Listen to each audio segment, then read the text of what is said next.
کیوں انسان اتنا حریص ہو جاتا ہے؟ میں آپ کو اگر یہاں واقعات سناؤں تو کس کس کا واقعہ سناؤں، کیا کیا واقعہ سناؤں.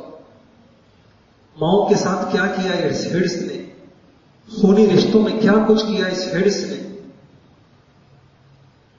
کاش کہ ہم اپنی اولادوں کو وہ علم دیتے جس علم میں زہد ہے، جو علم دنیا کمانے سے منع نہیں کرتا، حریص بن کے کمانے سے منع کرتا ہے، جو علم انسان کو قناعت پیدا کرتا ہے، جو علم انسان کو، یعنی ابھی ایک اللہ والوں نے اتنی پیاری بات بولی، ہمیں تو آج تک یہی نہیں سمجھ میں آیا اب کہ یہ مال ہوتا کیوں ہے. ایک اللہ والوں سے میں جملہ کہا، اگر مال کو اس لیے کماؤ گے کہ تاکہ میری غرضیں پوری ہوں، سبھی اس لیے کما رہے ہیں. کیوں کما رہے ہیں؟ میں کپڑا خریدوں گا، میں گاڑی خریدوں گا، میں مکان خریدوں گا. کہا اگر مال اس نیت سے کماؤ گے تو یہ مال حق تلفیاں کرے گا، یہ مال لڑائیاں کرے گا. مال کو اگر اس نیت سے کماؤ گے، اس مال سے میں لوگوں کے حق ادا کروں گا. تو حضور نے فرمایا دو چیزیں حق تلفی کیوں ہوتی ہے؟ اس کا بڑا سبب مال کی محبت ہے، ہرس ہے، ہوس ہے، خود غرضی کہہ لیں، اس کو مفاد پرستی کہہ لیں، ہر چیز میں اپنی راحت اور اپنا فائدہ سوچنا، بس اپنا. اور دوسری چیز حب جاہ کہہ لیں، تکبر کہہ لیں، بڑائی کہہ لیں. یہ دو چیزیں اب ہمارے سامنے حل آ گیا. اب آگے چلیے، میں اسی کی تھوڑی سی وضاحت کروں. اب قرآن کریم میں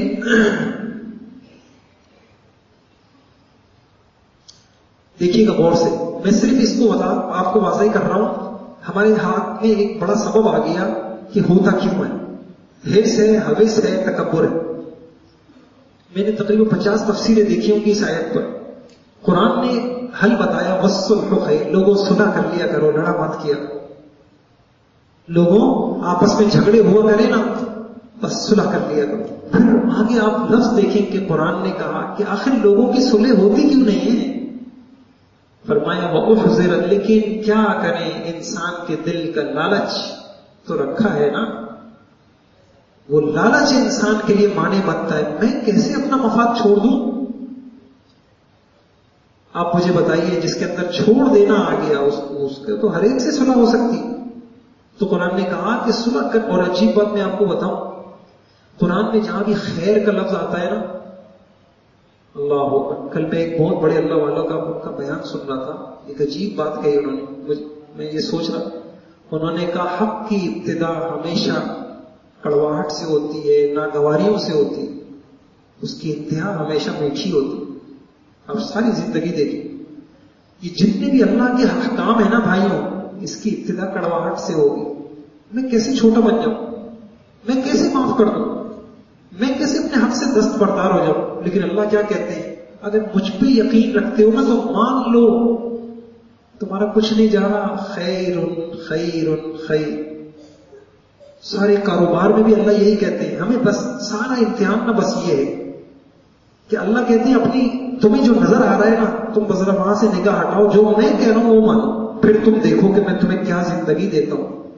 اس لیے جو خیر ہے نا، اعمال پہ ملنے والی خیر، وہ چھپی ہوئی ہے. یہ غیبی وعدہ ہے، نظر نہیں آتا. یہ پورا کب ہوتا ہے؟ جب آنکھ بند کر کے مان لو گے جو اللہ کہہ رہے ہیں، پھر دیکھو کیا ہوتا کیا. تو اللہ نے کہا والصلح خیر. لوگوں کوئی تم کیا سمجھ رہے ہو؟ تم 4 پیسے لے لو گے لڑ کر، تم سمجھ رہے ہو کہ اس میں تمہیں فائدہ ہوگا؟ نہیں، صلح کر لیا کرو، حتی الامکان صلح کر لیا کرو، اس میں خیر ہے. اس آیت میں علماء نے لکھا تفسیر میں کہ لڑائی جھگڑے ہوتے کیوں ہیں، اگر ہو جائیں تو ختم کیسے ہوں گے، اس کے بنیادی اصول بیان کیے گئے. اب وہ خلاصہ میں آپ کے سامنے حل عرض کر رہا ہوں. چلیے بہت غور سے اس کو سنیے گا. تقریباً اس آیت کو حل کرنے کے لیے یہ جو چند سطریں آپ کی دیکھی، یہ ساری تفسیر، اتنی ساری 50 تفسیریں میں نے دیکھی، تو پھر اس کے بعد یہ خلاصہ سامنے آیا. بہت غور سے سنیے گا. لڑائی جھگڑوں کی بنیاد ہوتی ہے حق تلفی، اور حق تلفی کی بنیاد ہوتی ہے ہرس، ہوس، مال کی محبت، تکبر. بس لڑائی جھگڑوں کی بنیاد حق تلفی، اور حق تلفی کی بنیاد ہرس و ہوس. اب اگلی بات، صلح کی بنیاد کیا ہوگی؟ جب بھی صلح ہوگی تو کیا بنیاد ہوگی؟ صلح کی بنیاد ہوتی ہے اپنے حقوق سے پورے طور پر، کلی طور پر یا جزوی طور پہ آپ دستبردار ہو جائیں، صلح ہو جائے گی. اور حقوق میں آپ ایثار سے کام لے لیں. کس سے کام لے لیں؟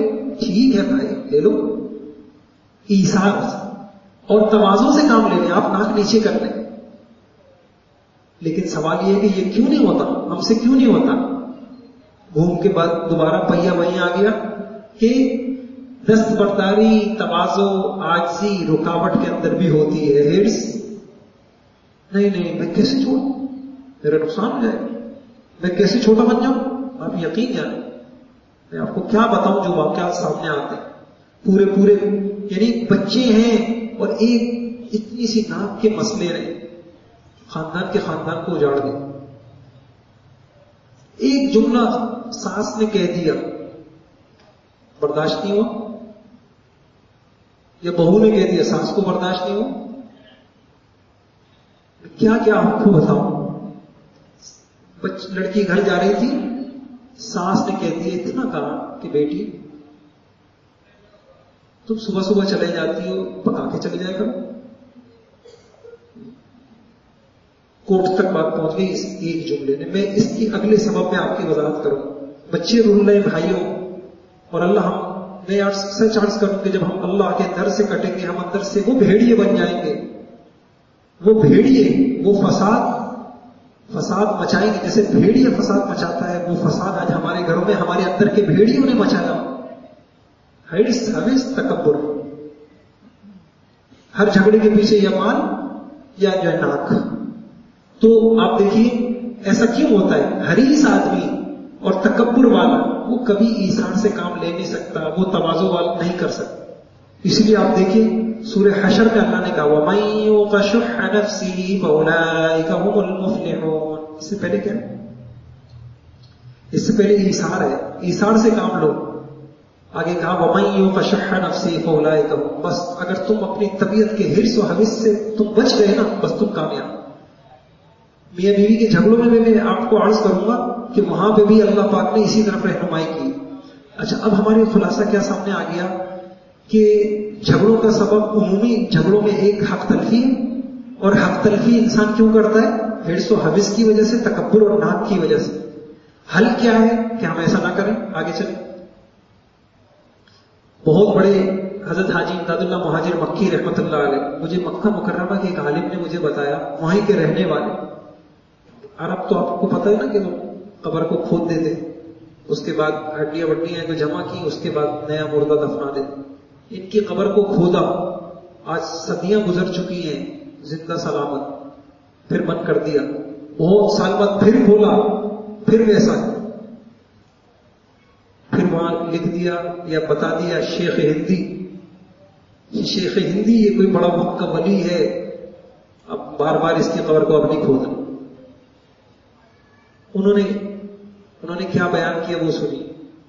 انہوں نے کہا اتفاق کی جڑ تواضع ہے، اس لیے تکبر والوں میں، ناک والوں میں کبھی اتفاق نہیں ہوگا. اور فرمایا ہر شخص اپنی بات بڑھاتا جائے گا.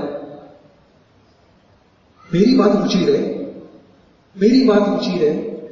اگر اتفاق کرنا ہو تو تواضع سکھلا دو، پھر اتفاق ہو جائے. تو ڈگریاں پکڑا رہے ہیں نا، ہم بچیوں کو بھی نہیں سکھلا رہے. آج مائیں بچیوں کو یہ تھوڑی سکھا رہی، چھوٹا بننا تھوڑی سکھا رہی. آپ نے دیکھا کہ پوری زندگی میں بچی ایک ماں کی بات بری لگ گئی، ماں سے بات بند. اتنی ناکوں کے ساتھ کیسے ہمارے گھر چلیں گے؟ حالانکہ کتنا آسان سا مسئلہ ہے، ٹھیک ہے مٹی ڈالو، ہو گئی بات. یہی بات حضور نے حدیث میں کہی، ان اللہ تعالی اوحى الی ان تواضعوا حتی لا یبغی احد علی احد ولا یفخر احد علی احد. اللہ نے مجھے وہی نازل کی ہے، تواضع سے رہو، گھر بن جائیں گے، کوئی کسی پہ ظلم نہ کرے. معلوم ہوا کہ جب تواضع نہیں ہوتی تو ہی ظلم ہوتے. یہ جو ہوتا ہے میں ظلم یہی لوگ کرتے. تو ہمارے پاس ظلم اور حق تلفیوں کے دو بڑے سبب آ گئے، مال کی محبت، حرص و حوث، اور دوسرا سبب ناک، تکبر، بڑائی. آگے یہ میں قرآن کی اس آیت کو حل کرنا چاہ رہا تھا. بہت غور سے سنیے گا بات، بس بات ختم کر رہا ہوں. میں نے سوچ رہا تھا کہ میں